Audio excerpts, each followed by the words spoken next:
Livros do Caralho, um interlúdio de Livros da Pissa.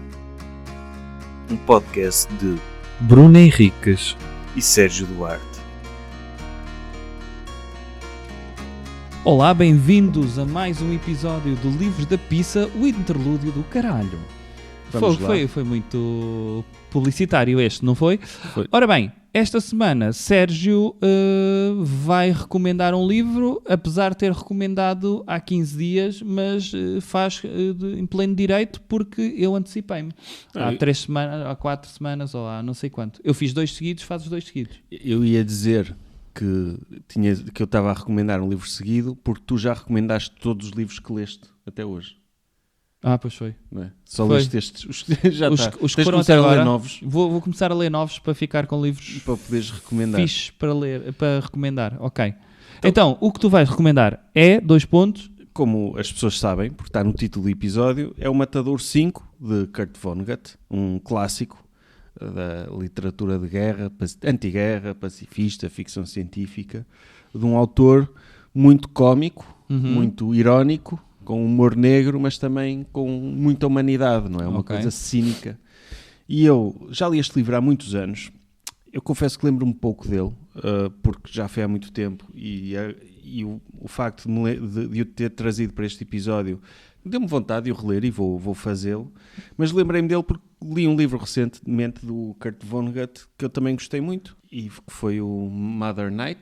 Eu não sei se há tradução portuguesa para esse, mas é uma história de uma personagem que entra no Matador 5, que é um americano que foi em criança viver para a Alemanha e durante a Segunda Guerra Mundial trabalhou como propagandista do Partido Nazi para os países anglófonos, mas era um agente duplo porque estava ao serviço dos serviços secretos americanos para passar mensagens através das emissões de rádio que ele fazia. Quando terminou a guerra, não clarificaram o papel dele, ele ficou sempre conhecido como nazi. Ok. E esta coisa de identidade, de ele se questionar se aquilo que fez acabou por contribuir para...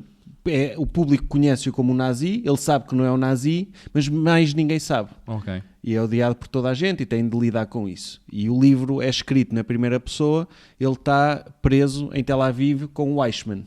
Portanto, acabou por ser capturado por Israel para ir a julgamento como nazi, apesar de, como nós sabemos, ele não ser um nazi, ele ser um agente americano. Pronto. Muito bem. Este livro é também muito engraçado. E o Matador 5, pronto, é a obra mais conhecida do Vonnegut. Para quem não conhece, vale a pena explorar, eu recomendo. Recomendo a ti, que nunca leste também. Não. É um livro pacifista. O Kurt Vonnegut, ele foi... É considerado clássico. É um clássico, é semi-autobiográfico. Porquê? Porque ele esteve mesmo na Segunda Guerra Mundial. Ok. Ele era um preso de guerra que estava em Dresden e sobreviveu ao bombardeamento de Dresden dentro de um frigorífico de carnes no Matador 5, onde eles estavam a ser guardados. Havia um matadouro, eles esconderam-se, tipo bunker, e sobreviveram à destruição de Dresden, mas ele viu aquilo, viu toda aquela destruição e tudo aquilo, estas coisas desumanas que acontecem na guerra, e é uma reflexão sobre isso, sobre stress pós-traumático. A personagem principal do livro é alguém que deixa de estar preso ao tempo. Por exemplo, ele tanto adormece num dia aos 60 anos, como acorda durante a guerra ou no dia do casamento. Tem uma narrativa não linear porque ele sofre desta condição, porque entra em contacto com uns extraterrestres, os Stellar, não me lembro o nome deles, mas entra em contacto com uns extraterrestres que fazem com que ele passe a viver o tempo de uma forma diferente. É um artifício narrativo interessante. Tem um dos inícios considerados daqueles inícios de livros clássicos, que é All This Happened, More or Less. Tudo isto aconteceu, mais ou menos. Começa assim o livro. E pronto, é isto. Pá, fixe. É um livro muito, muito conhecido dentro da ficção científica, mas acho que extravasa. Nem sabia que o livro entrava nessa onda de ficção científica. Sempre associei o autor a literatura mais cómico-séria, trágico-cómica. Sim, tem muito humor, as histórias dele, humor negro, sobretudo, e é muito engraçado ler. Ele tem um estilo de escrita... Tem piadas com a média? Tem. Pronto. Ok. Tem. É esse o humor, é a minha referência do humor negro. Às vezes tem um extraterrestre que é assim meio efeminado, ele, lá vem o José Castelo Branco, Pois. faz esse tipo Humor negro. esse tipo de humor que nós gostamos. Sim. E não sabia que o José Castelo Branco era deste planeta. E pronto. Sim. E faz esse tipo de humor. É daqueles livros que os Estados Unidos têm aquelas coisas de banir livros de bibliotecas. Este é daqueles que está nessas listas. O que estás a Os falar? livros mais banidos. Não, o Matador 5. Ok. O Matador 5, porque tem... Para já saiu o livro, é sobre a Segunda Guerra Mundial, mas saiu durante a Guerra do Vietnã. Ok. Um livro pacifista. Sim. Teve esse impacto. E depois tem partes assim consideradas ordinárias. Não muito, não ao nível de um Houellebecq ou uma coisa assim, mas tem algumas coisas. Ok. Mas é sobretudo cómico. Há livros que eu nunca pensei que tivessem sido banidos.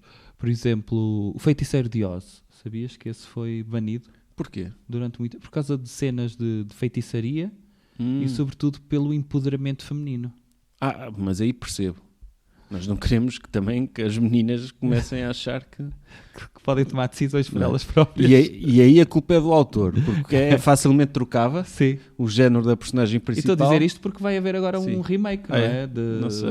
Já houve uma prequela recente. Mas, por exemplo, ele podia transformar a Dorothy num, sei lá, um Harry Potter. Sim. O Harry Potter é outro livro que é banido. Pois, por causa da bruxaria e do Por causa da ocultismo. bruxaria, Arábia Saudita, esse país tão aberto desde que está lá o nosso Ronaldo. É um país que tem os seus problemas, como todos os países têm. Mas banido em muitos países também. Há livros que são estranhos, o banimento deles. O Lolita é um caso clássico, mas isso é ordinarão. Mas o Lolita é daqueles casos... Eu nunca li esse livro, já leste? Comecei a ler há muitos anos, mas depois não me deu para continuar, mas até estava a gostar. Há livros que já me aconteceu isso. Pronto, o livro, daquilo que eu sei, é um homem adulto que tem uma relação com uma criança. E acho que o livro não conta aquilo como uma história de amor. Conta aquilo do ponto de vista do personagem principal, mas o Nabokov não está a defender pedofilia naquilo. Certo. No entanto, por exemplo, a J.K. Rowling deu uma entrevista há uns tempos a perguntar qual era o livro preferido dela e ela disse Lolita porque é uma bonita história de amor. E uma pessoa fica se calhar é bom, mas não é por isso. Não é? Esse que já teve, aliás, quando saiu o filme, a versão do Kubrick, também foi uma coisa altamente polémica. Na altura, depois saiu um mais tarde, não sei se é anos 80 ou já 90, do Adrian Lyne, não é? Uma versão com o Jeremy Irons. Sim. Esse eu vi. É estranho, não é? Eu nunca gostava. Eu tenho o livro e um dia hei de pegar para ver qual é que é o tom. Mas se me dissessem assim, lê que é uma linda história de amor entre um senhor entradão e uma criança. Não sei se quero. Não, eu acho que poderia ser isso. Poderia ser isso se o autor o escrevesse assim. E aí seria um livro, se calhar, nojento. Sim. Mas acho que não é o caso. Mas o gajo é obcecado, completamente obcecado por ela. Eu lembro que o livro tem lá páginas inteiras só dele a escrever Lolita. E acho que começa uma relação com a mãe dela para se aproximar dela, que é um daqueles comportamentos predatórios que existem, que não é uma coisa de literatura, é uma coisa que acontece mesmo. Mas, não vamos falar, é muito triste. Voltando ao Vonnegut, tu estavas a dizer que não sabias que era ficção científica, mas sabia o que conheces do autor?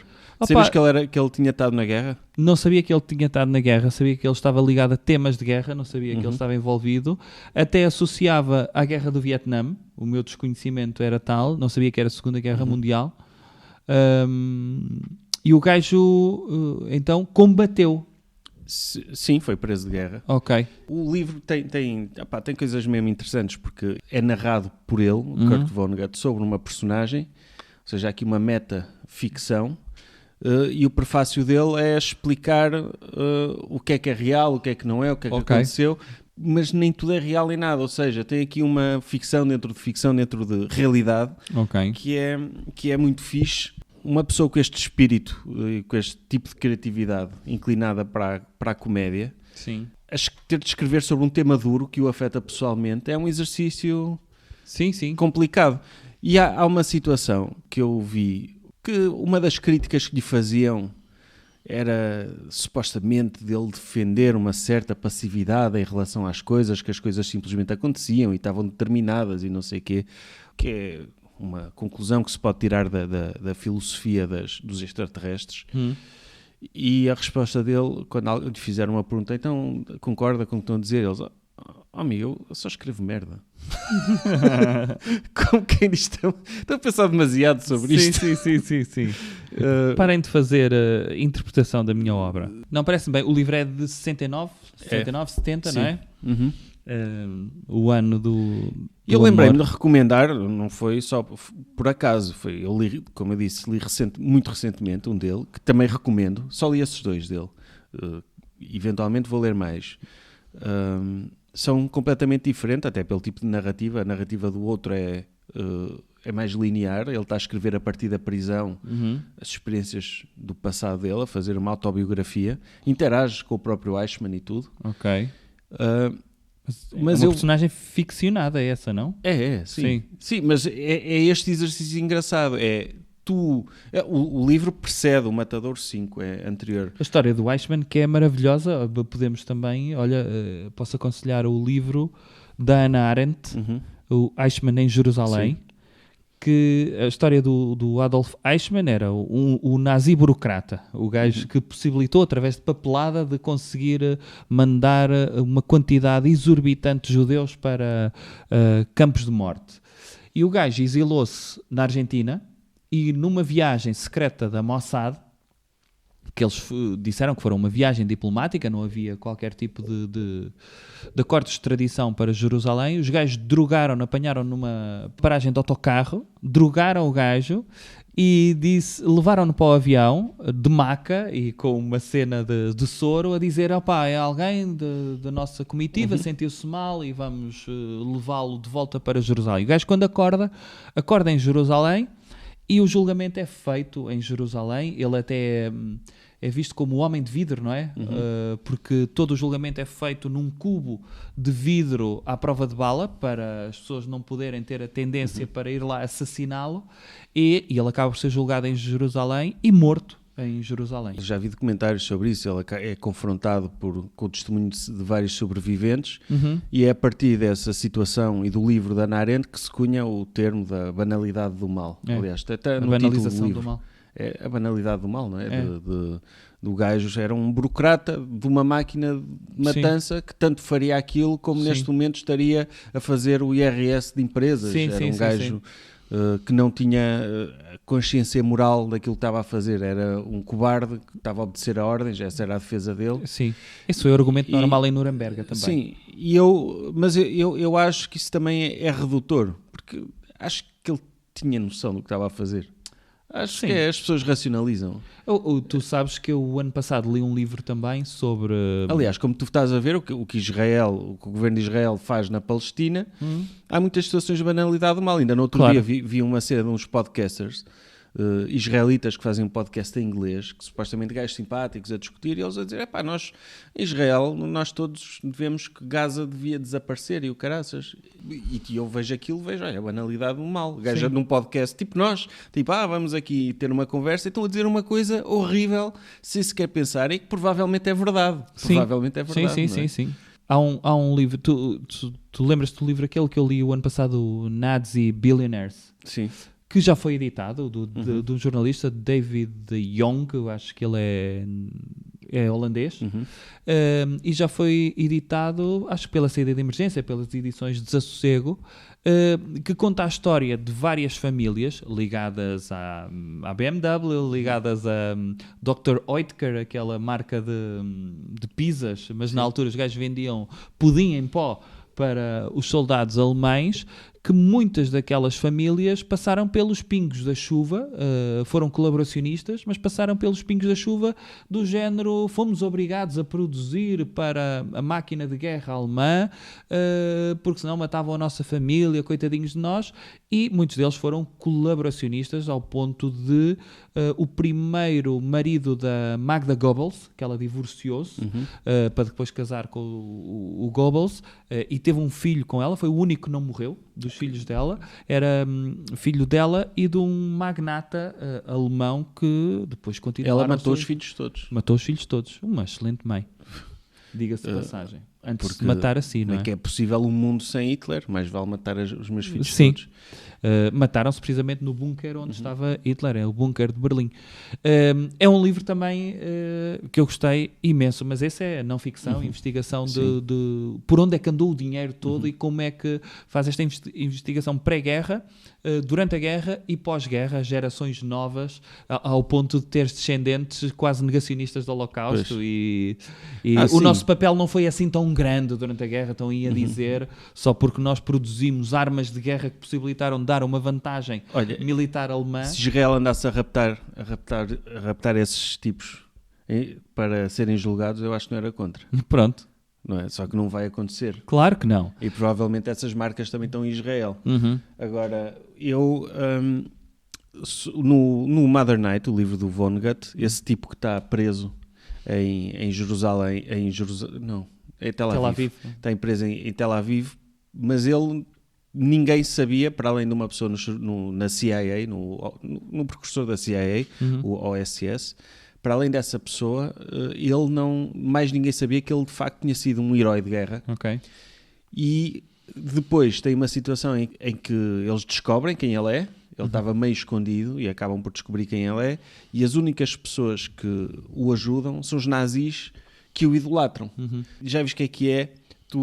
Essa dissonância na tua vida, que é esta escumalha, são os únicos amigos que me restam. Exato. Porque toda a gente acha que eu sou nazi. Sim. É uma premissa cómica. É. O livro pronto, não é um livro cómico, mas é engraçado e bem escrito. Eu gosto muito do tipo de escrita do Vonnegut. E porquê é que eu me lembrei? Para além de ter lido o livro, o que é que eu ia dizer? Ele tem saído recentemente edições recentes dele em Portugal, quer do Matador 5, quer do Cat's Cradle, eu não sei qual é a tradução. Sim. Penso eu não quero errar a editora. Penso eu que é Alfaguara. Sim, mas chegou a sair agora a Alfaguara com o Matador 5, sim. Antes acho que chegou a sair na Quetzal, se não me engano. Mas tens precisamente recentes, tem sido Alfaguara, que já lançou o Pequeno Almoço de Campeões e o Matador 5 e a Cama de Gato, é isso, Cat's Cradle. Depois há outras edições de outras editoras em Portugal. Sim. Mas essas são bastante recentes e estava a ver e tem prefácio do Miguel Esteves Cardoso, é? Tradução Miguel Cardoso. Tradução Miguel Cardoso, sim, okay. sim. Não deve ser o mesmo. Vale a pena conhecer Boa este sugestão. autor clássico. E é isto. Até para a semana. Volta ao fel. Volta, porque isto não pode ser só dizer bem. Aliás, para algumas pessoas devia ser só dizer mal, para outras pessoas devia ser só dizer bem. Nunca se pode agradar totalmente. Posso adiantar que o livro que vamos analisar está nos tops? Tá, olha, estás-me a dar uma novidade. Pois estou. Ok. Fico então ansioso que tu me mostres a leitura que fizeste de um livro muito popular que está nos tops e fica aqui o teaser. Pronto. Até para a semana. Livros do Caralho, um interlúdio de Livros da Pizza. Um podcast de Bruno Henriques e Sérgio Duarte.